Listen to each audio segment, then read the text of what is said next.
Welcome to Toot Your Own Horn Music Matters. Today I'm here with Igor Shakhman. Welcome. Thank you for inviting me. It's such a pleasure to be here. So happy to have you. And as you know, we love to tell stories here about how people start their instruments and where it takes them. So, where would you like to begin? Well, before we start, I just wanna say how much I enjoy working with you. I'm so impressed with your patience and how you help me specifically. I think a couple of like 5 years ago, I was trying to buy a new instrument and a clarinet. I used to play this great R13, and it became kind of old, so I was dreading choosing the instrument, like what do I do, go to Jacksonville or what, and then somebody said, well, why don't you call the Lisa? And that's what I did. And I remember you just were so patient with me. You must have sent me probably 20 horns, right? Well, it's what we do because when you love music and you serve people, you help, right? You have to help them play and sound their best so that they get more from it. And I remember your instruments were very out of adjustment, and you were so ready. You were so ready for something that you would love. And when they fall out of adjustment like that, it's harder because it takes longer for you to realize what feels right.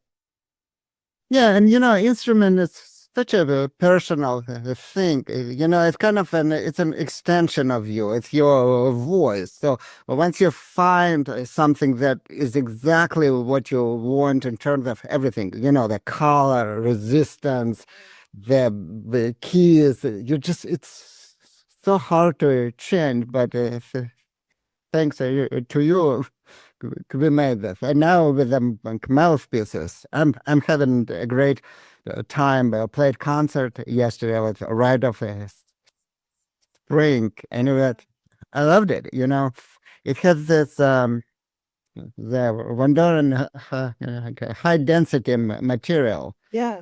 I really enjoyed it. What do you know anything about it? What do you know? I mean, what is there? Van Doren has been experimenting with materials, which is really good because, after Zinner, as you may know or remember Zinner, we brought Zinner to the US and helped really develop that mouthpiece for other manufacturers of mouthpieces, people who wanted to make mouthpieces. And it had such a deeper quality to it. And I think that Van Doren is trying to find a way to replicate some of that feel, right? And so to me, it's symbolic of something that was very effective in the industry. I mean, it's great. It's easy to play, and it just carries into the whole. But how did you get, just briefly, how did you get in that business? How did I get started? Right. Yeah, in business. Well, I was very focused. I was very competitive and very focused on trying to win contests at first, and then trying to get into orchestras. And as I started doing that successfully, I discovered, and it was, I'm sure, just my particular circumstance, but I discovered in my situation that the people were not all that happy. They weren't that happy playing the instrument, and they weren't all that happy with people around them. And it disappointed me because to me, music has always been about trying to create community and trying to develop relationships with the audience and with our fellow musicians. And while that does happen, it didn't happen around me enough. Mhm. And so it disempowered me from wanting to go forward because I felt like the industry needed more support to be better so that it could do better for the audiences it wanted to serve. And that's what led me very pragmatically into business because I thought if I can help people if I could take my talents and help you get better, not that you are like that, but if you're insecure or you need help and you need support and I can provide that, maybe the industry will be stronger. Well, that is fantastic. I'm so glad that you're doing this important work. You know, And we're trying to spread it. And that's also what we're doing. I don't know if you've been able to look at the Wind Repair Training Academy site or the Working Musicians Academy site, but we're really focused on building infrastructure, courses, curriculum to support selling things and to support fixing things. Because we'd actually like to help Selmer and Bakun and Yamaha and Sure. other companies, because people love certain brands, like you and I love Buffet and you and I Mhm. love Van Doren and other brands that we like and adore. We don't like everything because we make choices in what we want to play on, right? Yeah. And so there are other people out there like us who play Selmer or play Bakun or play other things. And I would like to support all of them in being able to have a way of creating an army of people to sell and fix. Oh, that's fantastic. Because I think it's what's missing actually in our industry. And I think with it, musicians can prosper. You're very lucky to have a great job and to be managing an orchestra, but so many people, not because they're not talented enough, but there just isn't enough opportunity. Oh, of course, yeah. So we're trying to fix it so that people can stay in music and feel accomplished and feel successful and feel important to who they play for and who they are around. And part of that is developing more income. And that income can come from fixing things and can come from selling things. And so we're trying to build the infrastructure to support that. Well, that's very important. Yeah, I'm so glad you're doing that. But so so back to your original question. But I don't know if my story is very interesting. I mean, it's kind of not much of a story. Was born in a beautiful Ukrainian city of Odessa, and then grew up in Kharkov, and then went to school in Moscow Conservatory. Both of my parents were musicians. My mom played the piano, and my dad played clarinet. They were the teachers, so they taught from the very beginning, and they were educated for nearly 50 years. So In Ukraine, music education was that strong, huh? very strong, very strong. Yeah, it wasn't the system. It wasn't just in a public school. It was just children music school. So separate school, which its own faculty. It's, I mean, I don't know. In this country, I don't know if there's equivalent, maybe preschool at the conservatory or the university, but it was only in Kharkov. It was, I think, 12 or 15 children music school, and it wasn't. My parents were employees of that school, and so they did it for 50 years. My dad was teaching in at least 4 or 5 schools. Wow.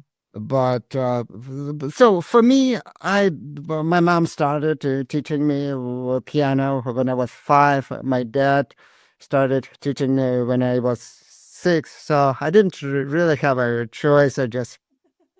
I was just doing what my parents told me. But what's interesting, clarinet for me became more than just instrument, more than just a career. It's through clarinet I found my voice. From knowing me, from talking to me, I mean, everybody can hear. I have the speech impediment, of course, and so what's interesting that both my parents had a speech impediment stuttering when they were young, and like with many people, when you're young you have some kind of a speech disfluency, but usually it goes away when you grow up, and in their case it just went away. In my case, unfortunately, it stayed, so I never grew out of it, and it became very severe. And so through a clarinet, and you start to noticing when it started bothering me when I was maybe 10, 11, Yeah. 12. So you started to noticing other people and social interactions, groups, and that that's where it started to become a big problem for me. So I focused my energy in a clarinet. So it became my way to communicate with people. It became my way to to express myself, and it was just I was just to lock myself in a room and just practice and play and just what just really found my voice.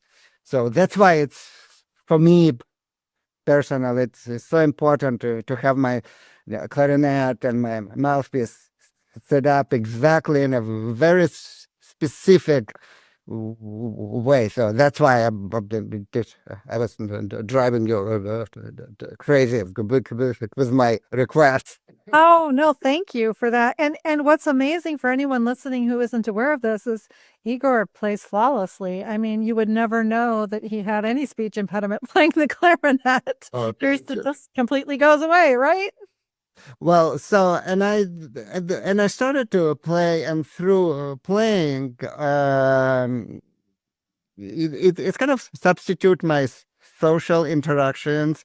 Through playing, I started to playing some orchestras, bands, and kind of b- just started to make some success, and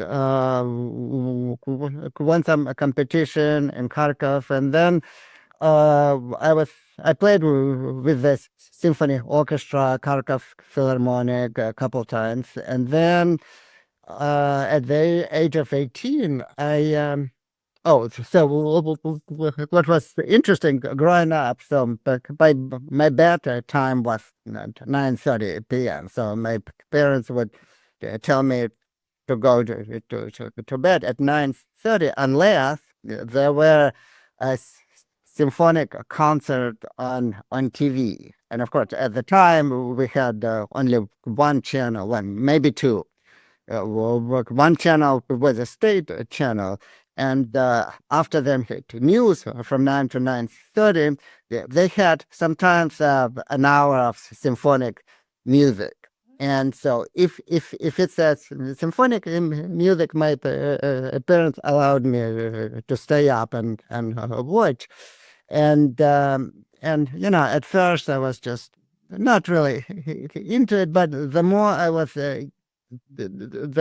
all that I would get, the more I would get into it. And the biggest orchestra, one of the most important orchestras in the USSR at the time was the State Symphony Orchestra, conducted by Evgeny Svetlanov. And he was also a fantastic educator. So, and I was watching stand up, watching. At one point, he came up with a Tchaikovsky's program, the cycle of all Tchaikovsky's symphony, and then they would play recordings of various concerts from the big hall on Moscow Conservatory. And the principal clarinetist was an absolute star, just this incredible player. His name was Vladimir Sokolov. And my father bought some of his recordings. He recorded pretty much the entire Weber repertoire, and Weber concerto and concertino, and the chamber music, and also Mozart concerto and Kramer's. And so my dad would bring those records, and I would listen. And slowly, I was just completely infatuated with his playing. It was such a beautiful tone, such a beautiful sound. And anytime he would play solo, conductor would just stop and just listen. Especially, I remember the recording of Francesco Francesco de Rimini. And so I grew up listening to those recordings and seeing that on TV, and then um, when I was 18, I my parents and I decided that I'm gonna take exam to enter the Moscow Conservatory, and of course, competition was insane. We had like four spots open, and I don't even remember how many people applied. It was just A lot. yeah, probably close to 100, maybe less than I don't remember, but it was kind of an Olympic system. So first it was a recital, and then after the recital, two-thirds of the contestants would be Limited. deselected, yeah, eliminated. And so I remember walked into this room where the exam was, and it wasn't a concert hall. It was kind of one of those Moscow conservatory big rooms. And here I see Sokolov sitting right there, the guy I've been seeing on TV. And it was such a out of body experience, and I didn't get scared. I was just got inspired, and it was such an incredible moment. It's like you. How often do you get to meet your idols? And Yes. so that was such a amazing moment, and I was very fortunate, and I'm so grateful that I was selected to become a student. And not only that, but I was selected to be in a studio of Vladimir Sokolov, and so well, I got to know him, and it was just an incredible, absolutely spectacular experience being there. And Igor, why do you think it didn't make you afraid? Why did it, I mean, I understand that he inspired you, but that inspiration often leads people to fear. Why did it not make you afraid? there is something mystical about music the situation. You prepare. You spend all your time. Well, of course, you have to always be prepared. There's no substitute by for preparation. I mean, you have to practice. You have to know what you're doing. There is no substitute. But after you spend all the hours, and you go on stage, and you just never know. Sometimes you feel so prepared, and you walk on stage, and it's just energy. It just not there. Everything is uncomfortable. It's just not not there. And sometimes you walk on stage, and everything is right. You feel the energy from your colleagues on stage, and you feel the energy from the audience, and it's just magic. So the magic happens, and you can't plan it, and you don't know how. I don't know how. And at that moment, I walked into that room, and I don't know why. I just felt that magic. I felt immediate connection to the room, to everybody in the room, and it just resonated with me, and I got inspired. I wasn't scared, and it's just When that when that happens, Igor, do you think it's a little bit like what they call flow, where you're participating, but everything's just super easy and you're present, very present, but it just kind of floats by. It's like real easy. there's a lot of names, the flow concept, of course. Some people call it the being in the zone. Uh, and yes, I think that is it. People study it, but it just happens. Do you But think that's the real addiction?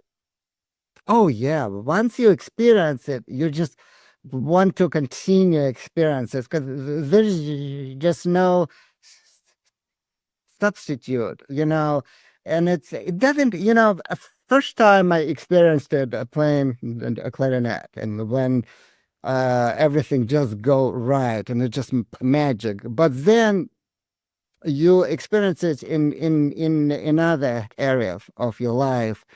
For example, yesterday we played a concert, and we played a Tchaikovsky piano concerto number one with Olga Kern, and it's with the Vancouver Washington Symphony. And so, and Olga Kern she's just such a spectacular pianist, just magnificent. And she walked on stage, and maestro and everybody was just in sync, and it was sold out uh, auditorium. And it was just magical time. Everybody on stage just got really into that moment. And once I started to have some success in playing, I got confidence. So I wasn't afraid. I found my voice through a clarinet, but then I wanted to experience that. I wanted to start actually communicating with people. Mhm. And that's after I came to the United States. The first time I came, I got a scholarship in Aspen Music Festival. That's where the first time. And then, long story short, I won't bore you with stuff, but at some point, I just felt like I wanted to do something more. I started organizing things, and I organized first a clarinet symposium Mhm. in Portland, and it was just I just really enjoyed doing it, and I loved working with vendors. It was, to me, it was just so easy. And then I wanted to experience more of that. So when the position opened for orchestra manager with the Vancouver Symphony, I just applied, and I got that part-time job. And then within a year, I became executive director, and it's been just a thrill. I'm enjoying that so much, sharing that and music with people, given experiences the music, and sharing the stage with such a spectacular artists like Olga Kern and the Lixotoradze and Anna Kika And we started a couple of years ago, we started a festival, the summer festival. And this year, we have, in a few months, we will have Renee from Fleming coming, and Sharon Isbin, and Mark O'Connor. So really, and that's all thanks to the clarinet. Growing up with such a severe speech impediment, I never in my life would have imagined that I could be running multi-million dollars organization. Absolutely. I mean, I can believe it, but I understand how it would have felt to feel like, can you do that and communicate? And you communicate obviously very effectively because I'm sure you're talking to people all day long. Yeah, I try, and it's only thanks to the clarinet, because it gives you it gave me a confidence. It gave me like I said, I found my voice initially, and it's still incredibly important for me to play and to play. I also play in the orchestra, and we started a bunch of years ago to chamber music series. It's just so important for me. And at some point of my life, I got into the auditions circle. So I probably took, like, I don't know, 50, 70 auditions, and I was practicing 6, 7 hours a day, and just I would have some successes here and there, but at some point, for me personally, it just became kind of miserable, you know. Auditions are hard. I did not like the audition process. I did not like that whole thing, but it took a lot of mental work to to find my way back to the love of music, from this intense competition. Because you go to the auditions, you're spending like five, six, $100 on plane tickets and hotel, and then you play for 3 minutes, and you're here. Thank you. And that kind of, it's very hard on your psyche. And so Soul crushing. at some point I had to find my way back to enjoyment and actually start enjoying auditions again. So it's all this mental, and many books are written on that Right. subject, and that's the whole other topic. But it's allowed you to be in a very good orchestra and perhaps not have the bug to move or try to find a different job, because between that and managing the orchestra, you are using a lot of different skills to engage with music in different ways. Mm-hmm. And for me, it's important to have many different outlets. It's very important. Um, And that's a very important thing for so many young musicians, because the jobs are fewer and fewer. and like you're always advocating, there is a lot of ways to be entrepreneurial, and you can start your own business like you did, or you can create a chamber music group. There are a lot of ways, a lot of outlets out there. And also, I think it's really important to find ways to transcend, like you have, from the clarinet to the audience, to really find a connection that is deep, that is not just one way, but is multifaceted, many different ways to connect to your audience, because then they really get to know you. And I'm sure that's part of what's inspired you in this position, is all the choices you've made in repertoire and helping the community to engage with the entire orchestra. Well, I think music is about communication. I think it's all about a connection and a communication. And again, I keep getting back to clarinet being extension of my voice, and music is the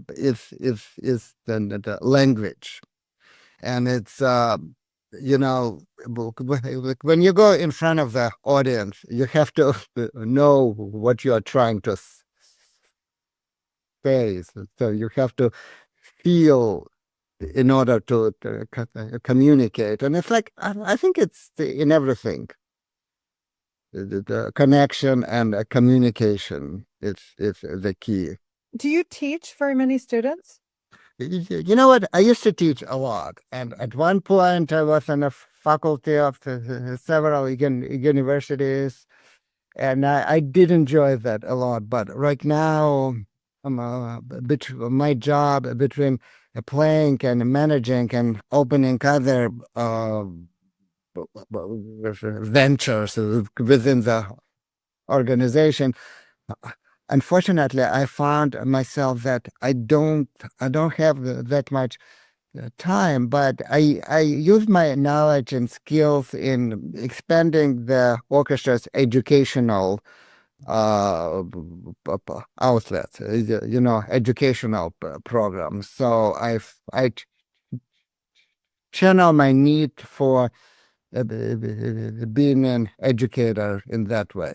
And of course, once in a while, somebody approaches me to ask for a clarinet lesson. I'm always happy to to to give a lesson, and always. In the orchestra, when you're expanding community through education, how do you think about that? How does the orchestra think about that?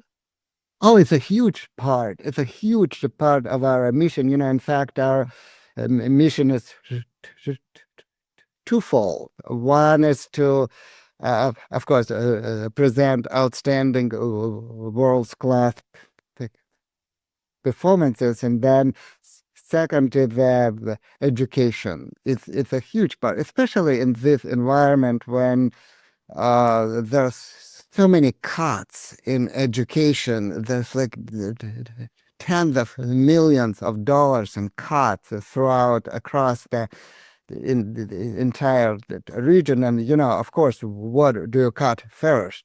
Music. It gets cut first. And so in this environment, it's just so crucial for organizations like ours to just be there for children. And so what we have, we try to outreach to every segment. For example, we go to low income, underserved community. We provide them with free vouchers so they can come to our concerts free of charge. We send our chamber music groups into schools, elementary schools and middle schools, and of course that's also free of charge for that everybody. It's a hour-long program educating the kids, introducing them to instruments. And what's amazing, the kids, 5, 6, 7, 8, 9 years old, and they're absolutely fascinated by what we're doing.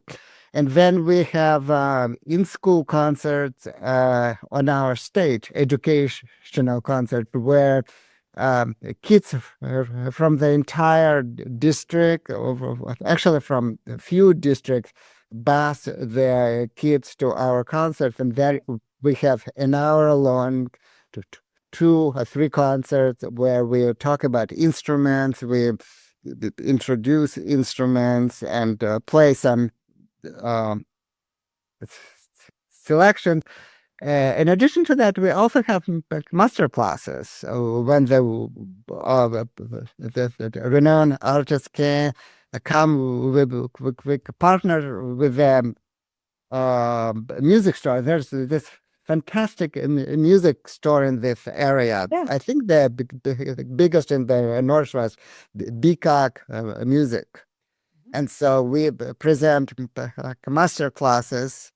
Those are mostly for advanced kids. And we also have a national young artist competition, concerto competition, which has some of the most spectacular students. Though they come from Juilliard and Curtis and Colburn. Can I ask why you don't add one more education spigot, which is high income, high performers? Income. Adult learners who are high income and high performers, because music is a gateway for opening up your creativity and your ability to think and problem solve. And many people who run large companies or divisions of companies would tremendously benefit from playing the flute, the clarinet, or saxophone, not that well, but well enough to become inspired and to help them to communicate more effectively, because music is such a rapid connector between your heart and your head, right? It does such great things for you. You should think about that. And then the Juilliard students and the advanced students could teach them or coach them, and it would be a leadership role for them, and it would help those adults become uncomfortable in a way that might benefit them because they are already so smart and connected and they are already leaders. So, I think this is a fantastic idea. So maybe you and I can partner on that. Maybe you can come and teach some courses. I would love to do that because I feel like that's one of the missing pieces. We always look towards music as being only for our youth, but it is for anyone who has any youth in their heart left. Right? It doesn't have to all be for 10-year-olds or 20-year-olds. It can be for 50-year-olds. It can be for people that are running large divisions. I have personally experienced this, and this is how I figured this out. I've had people come to me that have run very large divisions of chemical companies or other software companies who have said, I used to play when I was 10 and I realized that I need this kind of energy to be able to help me manage the thousands of people that report to me. And I've literally sold instruments to people that haven't played in 30 years to help them re-engage, to help them at work. Oh, that is this is a fantastic idea. I think my dad, he was teaching in a few schools in Ukraine, and one of the schools was a school for adults. And so he had students who were highly, it was the evening schools, students who had a highly successful careers in business at that time, and they just wanted to pick up saxophone and a clarinet. So this is a fantastic. We kind of do. We not only provide children's education, we do adults education for the retirement communities, but this is different. Right, because it needs to be people actively still in pursuit of their career path and in positions of leadership and strength that need to rally more support, more cohesiveness, better communication, better relationship building, because it does all that. And not everyone has to participate, but as the leader, it would be a great start. I think it's a fantastic idea. So let's start a business. Yes, I would love to partner with an orchestra on that because I could see so, especially with all the outreach programs you have, because there'd be so much opportunity, like I said, for that cross collaboration and for young people to be working with people that are supposedly so senior and so knowledgeable. And it would be very helpful, I think, to kind of expanding people's perception of what music can do, which is one of our obstacles, isn't it? It's I don't understand how something as important that synthesizes us in so many important ways is cut. How is it cut first? How is it not the first thing we should keep? Exactly. Well, that's why it's a very important thing what we are doing. Kind of work against perceptions. Like, for example, I kind of on slightly other topic, but it's still I think relevant. There's a lot of voices that telling me, when we started the festival, it's outdoor festival and it's free and open to the public. And so people were telling me, you know what, you have to make sure you play pops. It have to be just pops, tall toppings, melodies. It has to be some movie music, and so we'll listen to them, and it's fine. They mean well, and I appreciate the feedback always. But the best attended concert was Beethoven Fifth, and then another attended a concert, very well attended a concert was Dvorak, the New World Symphony, and the Copland Appalachian Spring, and that's what people remember. So that's, and as the educators, as the leaders in the industry, we have to just hear the voices, but not falling blindly, but do experiments Right. like that. Well, there's something for everyone in music. It's a matter of just finding where your spot is and then having programs that support that. And what's amazing about the work you're doing is that it's far reaching. And obviously, what you said is also true that because of so many cuts, you are in a position to have to do that work. Like you have to help uphold what's there because you need to be that beacon of light for your region and for your area. And yet, I think that because you have had to, it also cross pollinates this interest in music because so many different people have an experience with your organization or with your community or your members. Yeah, well, and growing up, I've seen what music education does. My parents, like I said, both were teachers for 50 years, and they taught all levels, all ages, and a lot of times they would become like more than teachers to students and their parents. The parents would come to my teachers, to my parents asking for advice about some psychological issues, some other issues. So sometimes they would call even Saturday at 10 p.m. My parents would always answer the phone, and it's as a music teacher, you become more than just a instructor. Do this or do this. You become a important part of their life, and like for me, like it happened for me, they helped a lot of people, a lot of kids to find their voice. Some people, they socially challenged. They have challenges fitting in, kind of like I did, and they help them, and it's incredibly important in every culture, every country, and we have to remember that how important music education is. It is. And yet, equally, because I deal with so many music teachers in my work, I see that not all of them, but unfortunately, too many of them sometimes are disrespected by parents or their advice is ignored. And not always do parents see them as being a resource, but instead they see them as something disposable or something they just pay for, right? And so that's partly also what's motivated me personally to want to give them more skills and help people develop repair skills and selling skills, because I think the more skills you have, and I'm sure you can relate to this, if you're not that you're just a musician, because as you said, it's incredibly difficult to be able to master the skill and to win an audition and to get somewhere in music. But even then, society doesn't understand how much sacrifice and how much toil has gone into developing that. They think either it's a gift or they just don't really understand because they haven't lived the musician's life to really make those connections. But when you all of a sudden are an orchestra manager, or you're also the person that can fix that instrument, or you're the person who can make a really solid recommendation and magically help that person find their voice, now you take on a higher role and you have more authority in the relationship. And I think that that helps music teachers as well, because we need that kind of respect to be able to advance those students in ways that everyone can see. Oh, absolutely. And interesting. You mentioned competition, and yes, for me, it was a journey, and it led to me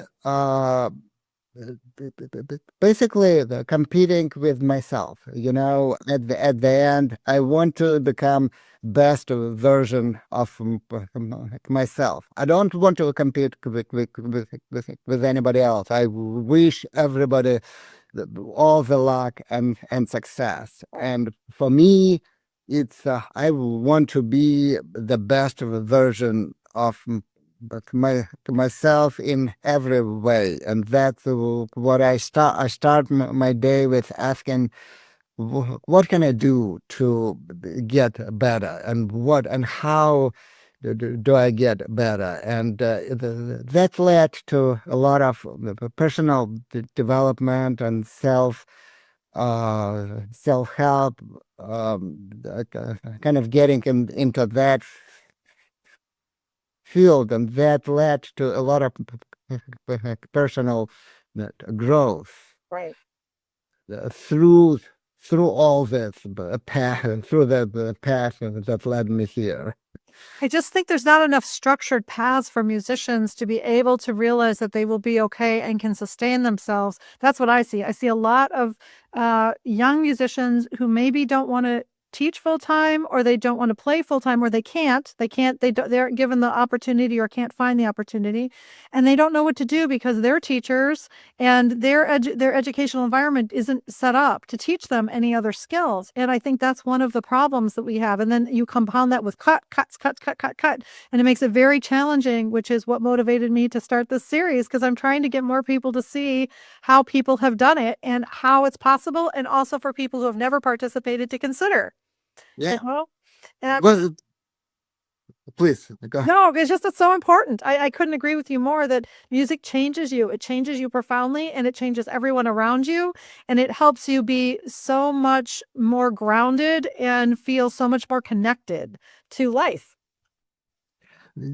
Absolutely. This sound a little bit too idealistic, but I'm convinced you have to love what you do. You have to find something that you're absolutely passionate about. Because in order to live life fully, you have to love what you do. You have to get up in the morning and look forward. You can't get up and be miserable and think, oh my God, I have to do this. You have to find your passion, and if the music if your passion, then you're gonna enjoy every moment, every day. And if music is your passion, but what you're doing at the moment isn't doing that for you, don't give up, right? You need to keep searching. And what's the definition of insanity? Doing the same thing over and over again and expecting a different result, right? So, what you have to do is find new channels, new ideas, new people, new resources. You have to look around you and not be limited by what you've learned in the past, by what opportunities present themselves in the future, and go find them. Because I really truly believe music has many more places people can go if they would just take a moment to look around more. Well, you only grow if you're uncomfortable. So I got to the point that if I get up in the morning and I feel comfortable, that's something wrong. 'Cause, well, think about that. The success is a result of good judgment, right? It's a good judgment, the result of the experience. And how do you get experience? You get experience from making bad judgments. So there's this line, and full disclosure, I didn't come up with that. I do not remember who came up with this, but I read it somewhere, and I loved it. Yeah. So what you're saying, if somebody feel uncomfortable and kind of about to give up, if you're passionate, it's natural. It's natural. If you know you're doing the right thing, the success is just it's close. It's around the corner. Yeah, sometimes that corner takes a while, but I think my dad or my grandma or somebody used to say, your character shines brightest in your darkest hour, right? The way you build character is when things are hard, not when they're easy. And if you can keep that in mind for anyone listening who's saying, gosh, I'm having such a hard time of it, and remember to try new things and stick with that uncomfortableness and ask for help, you'll be surprised by where it can take you because it can truly move you forward, that pain, into something that you love that is around the subject matters that matter to you. And if music is one of them, do not give it up. Simply pivot. And that's How, however, it's important to recognize if this is not your passion, and if you're miserable all the time and this is not your passion, then it's important to recognize when to maybe pivot and do this and find something that you are passionate about. But don't go give up before you try a bunch of things because I think that's one of our challenges. Unlike the sciences or, there's so few pathways in music. You play or you teach. And other than that, there really aren't established pathways to help people figure out who they can be, right? And so there are some, but there's not enough of them. It's not routine. It's not as normal.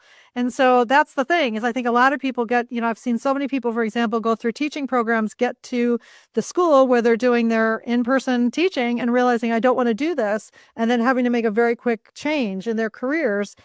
Some of them have landed in repair. Some of them have landed in the industry and sales. Some of them have landed in, health and wellness around music, music therapy. But they always seem to happen by accident instead of with intention because there are not enough shadowing programs. There's a really interesting program that was established by Rick Cherowitz. He's now retired at the University of Texas, called Intellectual Entrepreneurship. And its whole purpose was shadowing, teaching you how to shadow roles so that you could know that that was an established way that you could earn a living, and that you wouldn't get to that place like so many do in music where they're like, I don't want to do this. What do I do?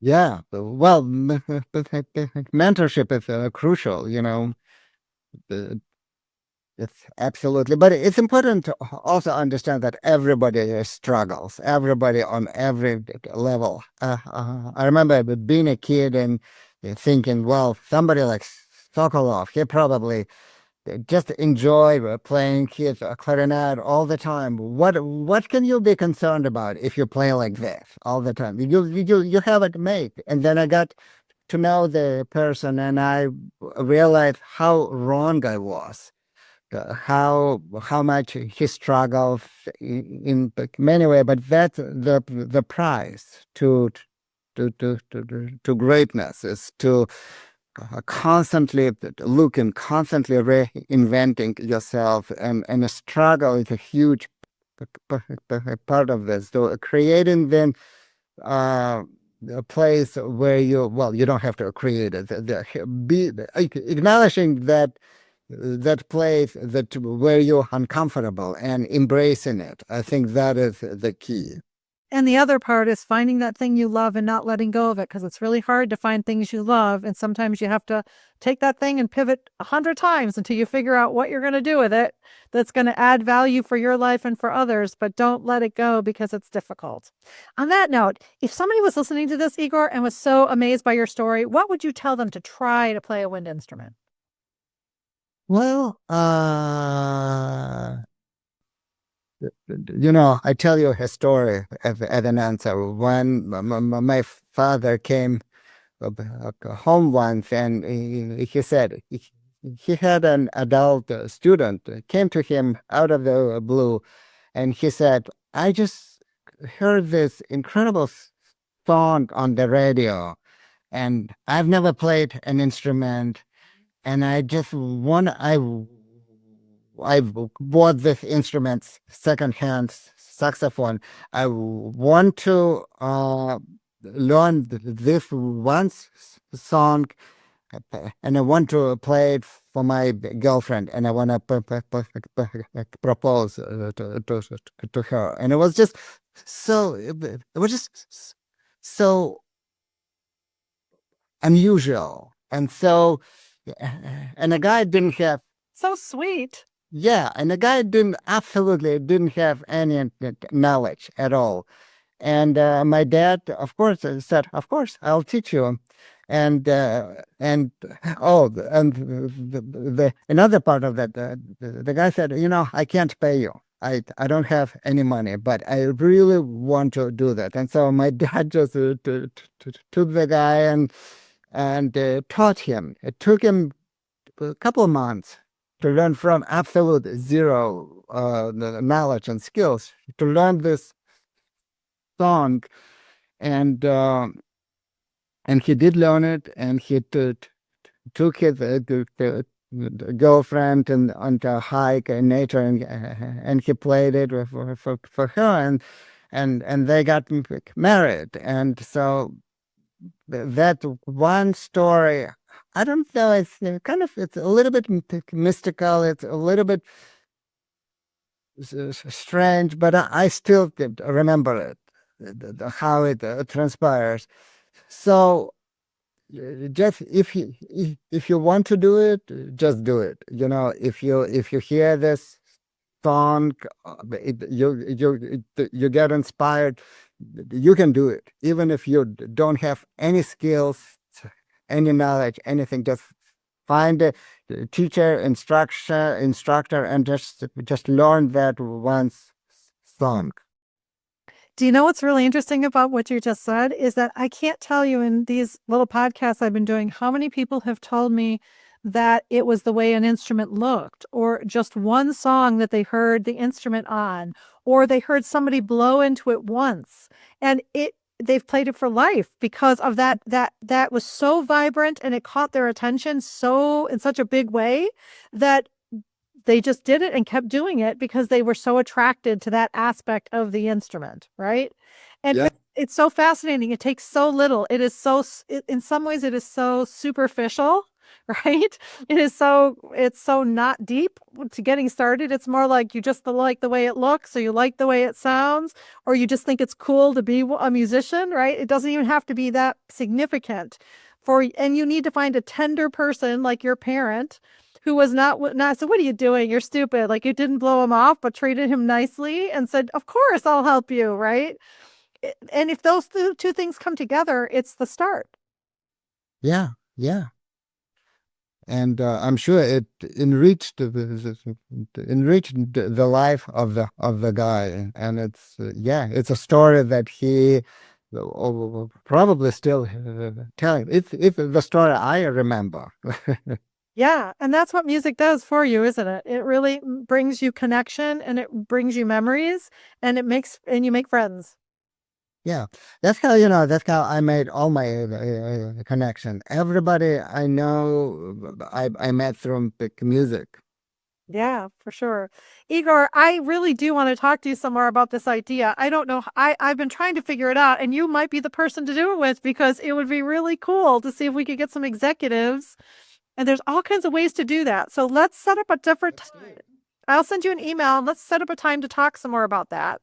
And let me know when you're ready. Whatever you want to send back mouthpiece wise, we'll send you a label and we'll get it sent back. I'm And ready. I'm ready. I choose. I'm gonna leave two, and I'm gonna send you the rest back. okay, all right. I will send you a label, and it's so good to see you, and it makes me want to hug you and see you soon. So I hope Oh, there's some way to see you. So I hope to do that. But thank you so much for doing this with me. I really appreciate it. sounds great. Thank you for inviting me. Okay, See you soon. see you later, Igor. Bye.